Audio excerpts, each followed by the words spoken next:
কক্সবাজারের টেকনাফে দুটি রোহিঙ্গা ক্যাম্পে ভয়াবহ অগ্নিকাণ্ডের ঘটনা ঘটেছে। এতে অর্ধ শতাধিক বসতঘর সম্পূর্ণভাবে পুড়ে গেছে। আগুনে ঘরবাড়ির পাশাপাশি বেশ কিছু গাছও পুড়ে যায়। তবে এই ঘটনায় এখন পর্যন্ত কোনো হতাহতের খবর পাওয়া যায়নি। রবিবার রাত আনুমানিক 10টার দিকে টেকনাফ উপজেলার হিলা ইউনিয়নের লেদার 24 নম্বর রোহিঙ্গা ক্যাম্পের এফ ব্লকে প্রথম আগুনের সূত্রপাত হয়।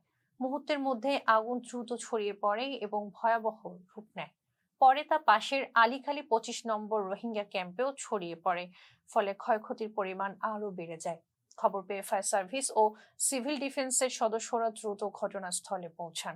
স্থানীয় রোহিঙ্গা বাসিন্দাদের সহায়তায় ফায়ার সার্ভিসের 3টি ইউনিট টানা প্রায় 3 ঘন্টা চেষ্টা চালিয়ে রাত 1টার দিকে আগুন নিয়ন্ত্রণে আনতে সক্ষম হয়। ফায়ার সার্ভিস ও সিভিল ডিফেন্সে কক্সবাজারের উপপরিচালক সৈয়দ মোহাম্মদ মোর্শেদ হোসেন জানান, অগ্নিকাণ্ডে দুই ক্যাম্পের দুটি ব্লকে অন্তত অর্ধশত বসতঘর সম্পূর্ণভাবে ভস্মীভূত হয়েছে। আগুন লাগার সঠিক কারণ এখনো নিশ্চিত নয়, বিষয়টি তদন্ত করে দেখা হচ্ছে।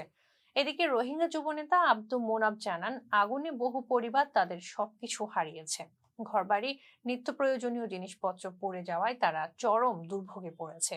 তিনি বলেন, তাৎক্ষণিকভাবে হতাহতের কোনো খবর নেই, তবে ক্ষয়ক্ষতি ব্যাপক। ঘনবসতিপূর্ণ ও অস্থায়ী ঘর তৈরি রোহিঙ্গা ক্যাম্পগুলোতে প্রায় অগ্নিকাণ্ডের ঘটনা ঘটছে। বারবার এমন দুর্ঘটনা নতুন করে নিরাপত্তা ও অগ্নি নির্বাপন ব্যবস্থার প্রশ্ন তুলছে। ফেস্টা পিপলের সঙ্গে থাকার জন্য ধন্যবাদ।